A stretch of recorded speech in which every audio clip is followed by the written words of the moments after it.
Girlfriend আছে কার কার দেখি হাত তোলো। মাশাআল্লাহ, সাহস আছে ওদের, বুকের পাটাস। হাত দাও বেটা।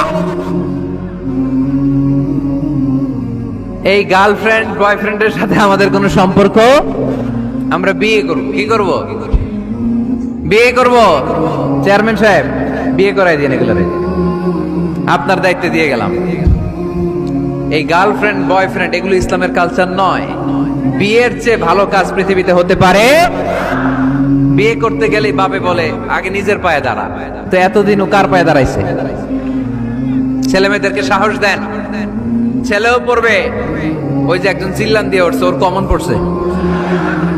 কমন পড়ছে, মাশাআল্লাহ। গার্ডিয়ানরা যারা আছেন ওদের দুঃখ কষ্ট একটু বুঝেন আপনারা, মিলাই দিয়েন ওদেরকে, বিয়ের পিড়িতে বসায় দিয়েন। বিয়েতে কল্যাণ, বিয়েতে বরকত। বিয়ের মতো ভালো কাজ হতে পারে না। সব নবীরা বিয়ে করেছেন। আর নিকাহ মিন সুন্নতি, বিয়ে আমার সুন্নাত। ফামান রাগিবা আন সুন্নতি ফালাইসা মিন্নি, যে আমার সুন্নতকে ভালোবাসে না সে আমার উম্মত হতে পারে না। বিয়েটাকে সহজ করে দেন।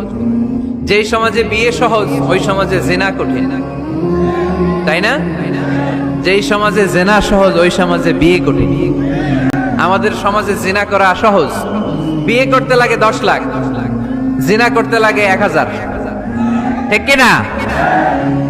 10 লাখ টাকা ছাড়া বিয়ে করা যায় না। এটা লাগবে ওইটা লাগবে, এই দাও ওই দাও, মোহর দাও, বিশাল অঙ্কের মোহর। 10 লক্ষ টাকা ধার্য না করলে মেয়ে দিবে না, এরকম আছে না নাই? না, এগুলো আসলে ইসলামিক কালচার না। ছেলের বাবা মেয়ের বাবা উভয়কে আমি বলি বিয়েটা সহজ করে দেন, সহজ করে দেন। ছেলে পড়াশোনা করুক, সমস্যা নাই, মেয়েও পড়ুক, কিন্তু তারা পবিত্রভাবে তাদের সম্পর্ককে মেনটেন করুক, ঠিক কিনা? তাদের এই যৌবনের তাড়নায় যে পাপের সাথে জড়াবে তার পার্সেন্টেজ গুণা বাবা হিসেবে আপনার কাঁধেও আছে না নাই? এজন্য বাবারা সাবধান, মায়েরা সাবধান, বিয়েটাকে সহজ করেন। এই এলাকার যুব সংঘ যারা আছো, তোমরা একটা ক্যাম্পেইন করবা এই মাহফিলের পরে, টাইমলি ম্যারেজ ক্যাম্পেইন। সময় মতো বিয়ে দিতে হবে, দেরি করা যাবে। বাপ মা বুঝে না, একজনকে হুজুর আব্বাই বুঝে না।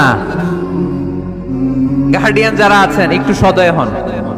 ওরা যে পাপের সাথে, পাপের রাস্তা যে ওরা চিনে যাচ্ছে, পাপের পথে যে জড়িয়ে যাচ্ছে, আল্লাহর সুপ্রিম কোর্টের কাঠগড়ায় আসামি করে আল্লাহ সেদিন আপনারে দাঁড় করাবে।